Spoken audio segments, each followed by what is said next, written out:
Hey guys, Will here, and welcome to the final part of my series showing all the steps I do to paint an Eldar jet bike.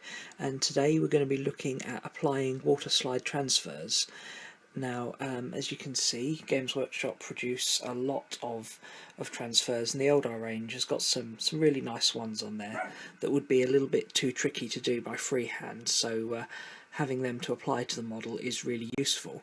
But back in the day when I first started painting and tried to apply transfers, I found them very difficult to use. They didn't really stay on, and even if I got them to stay on, they would tend to flake off after a while. And so for years I didn't bother using them, I just freehanded stuff. But then a good mate of mine, Gus, you can check out his YouTube channel at Colour of the Gods. I'll put a link in the description.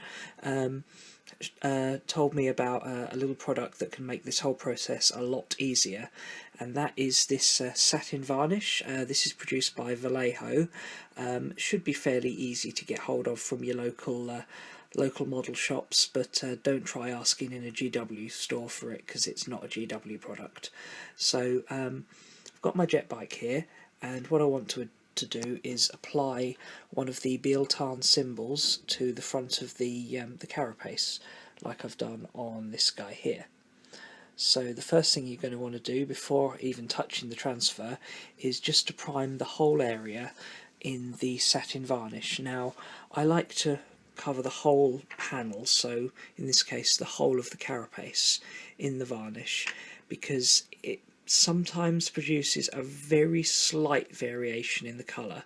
Not so you'd normally notice it, but just by doing the whole area means that you're not going to have a line sort of that's got a little bit of a different reflective quality to it. So I'm going to go ahead and paint the whole front of the bike in that colour, or that varnish. What I would say with this is, unlike a lot of paints, you really mustn't add water with this. Just apply it straight on. These Vallejos come in like a dropper bottle, so you're just going to want to drop a little bit onto your palette. Again, don't use a wet palette with this, use something dry. You can even just use the corner of your painting table if it's something that's pretty clean and you don't mind getting it a little bit sticky and messed up. So yeah, just apply that straight as is over the whole area, and then give it plenty of time to dry. So now that that's dry, it's time to actually apply the transfer, and this is the fiddly part. I've already cut my transfer off from the backing paper, and you don't actually need to cut very close to this. I've left a little tab on the side to allow me to hold it. The transfer itself is on a sort of a closer fitting sort of transparency on top of the backing paper, so you can allow a little bit of leeway there, and I've left that tag so I can hold it without actually getting on the transfer.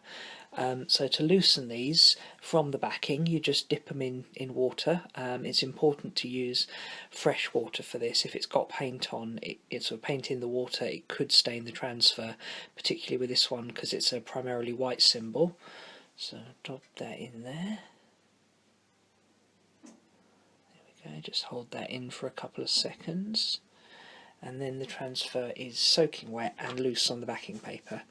So then, just using a regular paintbrush, you just want to loosen that. Okay, and if it doesn't move, oh no, there we go. If it doesn't move, you can just dip it back in water. But so I don't know how well you can see this, but I'm just gently dragging the brush over to loosen the transfer, and then pop it on the part of the model you want it on. Now here it's, because I've been trying to do this on camera, it's gone on upside down, but that's fine for quite a while it's still wet. You can still use the brush to just manipulate the transfer on the model. If it starts to stick, just put a bit more water on there. Okay, it's a bit fiddly to do. It's easier to do this when you're not trying to film it, but yeah, that's starting to go on there nicely. There we go, let's have a look at that. So now our transfer is in place.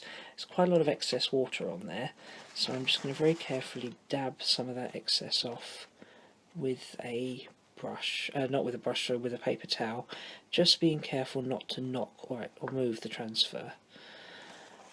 And then once again you just want to leave that to dry. I would leave an hour for this. It might not take that long, but that just ensures that it is completely dry before you try and do the next step. So just going to leave that as is and come back in an hour once it's dry. So now the transfer is dried onto the model, but there's just a couple of things I want to address about this. Firstly is you can't really see it on the camera, but it looks a lot more reflective than the rest of the model. You can really see where's the sticker and sort of the outline of it. So I want to help to bring the shine of that down. The other thing is that this, although it's dry, it could flake off quite easily. If this was in a display cabinet forever, it wouldn't really matter, but when you're using it in a game, carrying it around in your case, etc., these can really easily flake off. So to remedy that, I'm going to paint over the whole front of the bike again, as we did before, again using the satin varnish, just the same way as I did before. And this will help to balance the colour tone, or not even the colour, just like the reflectiveness down, and at the same time help to seal the transfer in to give it a bit of protection. And there we have it. Now that the satin varnish has dried on the top, the model is now complete. That transfer is now sealed in and it looks like it's part of the model rather than obviously being a sticker that's just stuck on there. So I hope you like this tutorial, and yeah, let me know what you think. If you like it, then please leave a like. Thanks a lot for watching, and I'll see you soon. Bye.